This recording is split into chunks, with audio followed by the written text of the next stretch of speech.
শত্রুর ক্ষয়ক্ষতি থেকে আত্মরক্ষা করা যাবে, বাঁচা যাবে।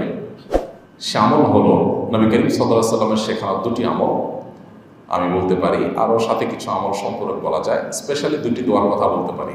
একটা দোয়া হলো, কোনো ব্যক্তি আপনার ক্ষতি করার চেষ্টা করছে, আপনাকে হয়রানি করার চেষ্টা করছে, শারীরিক মানসিকভাবে নির্যাতন করার চেষ্টা করছে, আছে এরকম দুষ্ট প্রকৃতির মানুষ, এরকম যদি মনে হয় তো আপনি একটি দোয়া সবসময় পড়বেন।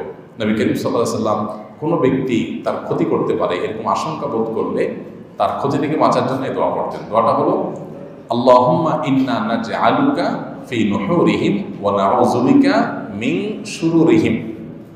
আল্লাহুম্মা ইন্না নাজআলুকা ফি নুহুরিহিম ওয়া নাউযু বিকা মিন শুরুরিহিম। অর্থাৎ, হে আল্লাহ, যারা আমার ক্ষতির চেষ্টা করছে, শত্রুতা করার চেষ্টা করছে,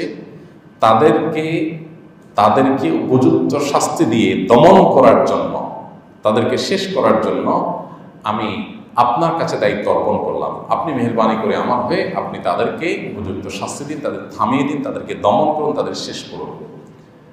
নাউযু বিকা মিন শুরুরিহিম, এবং আল্লাহ তাদের ক্ষয়ক্ষতি থেকে আমি আপনার আশ্রয় চাই, আপনি আমাকে রক্ষা করেন।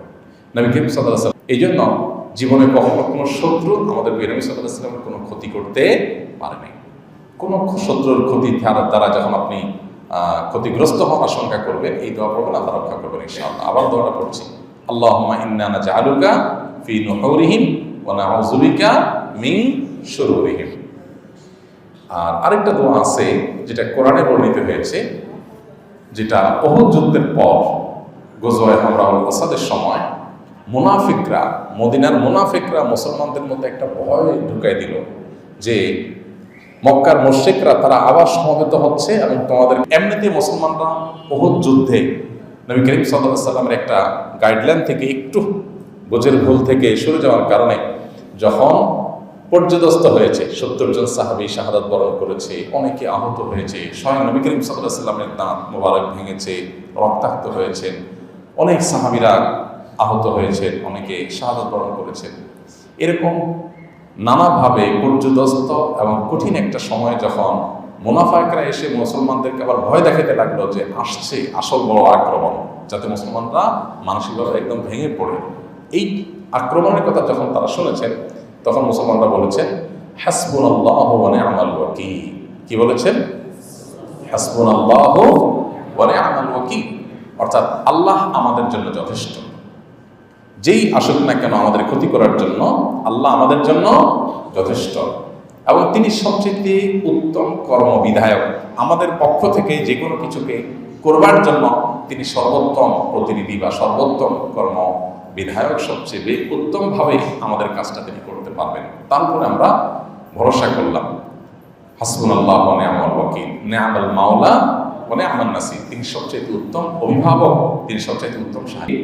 এই একই দোয়া আল্লাহ নবী ইব্রাহিম আলাইহিস সালামকে যখন অগ্নিকুণ্ডে নিক্ষেপ করা হয়েছে তিনিও পাঠ করেছেন, তিনিও বলেছেন হাসবুনাল্লাহু ওয়া নি'মাল ওয়াকিল। তাহলে ইমানদার যখন বিপদে পড়বে তখন পড়বে হাসবুনাল্লাহু ওয়া নি'মাল ওয়াকিল, নি'মাল মাওলা ওয়া নি'মান নাসির। বিশেষ করে কোনো শত্রুতা থেকে, ক্ষয়ক্ষতি থেকে আপনি যদি আত্মরক্ষা চান, তার ক্ষয়ক্ষতি থেকে বাঁচতে চান, তাহলে আল্লাহর কাছে দোয়াটা পড়বেন। হাসবুনাল্লাহর জায়গায় হাসবি আল্লাহ পড়া যায়। হাসবি আল্লাহ মানে আল্লাহ আমার জন্য যথেষ্ট, আর হাসবুল্লাহ মানে আল্লাহ আমাদের জন্য যথেষ্ট। তো এক বচন একটা বলবো, নি'মাল মাওলা ওয়া নি'মান নাসির। তাহলে শত্রুর ক্ষয়ক্ষতি বাঁচার জন্য যে আল্লাহুম্মা ইন্না নাজআলুকা ফি নুহুরিহিম ওয়া নাউযু বিকা মিন শুরুরিহিম, আর হাসবি আল্লাহু ওয়া নি'মাল ওয়াকিল, নি'মাল মাওলা ওয়া নি'মান নাসির, এই দুটি দোয়া পড়বেন। এর বাইরে দুরূদ এবং ইস্তেগফার নিয়মিত করতে থাকেন, ইনশাআল্লাহ আশা করা যায় আল্লাহ তাআলা হেফাজত করবেন।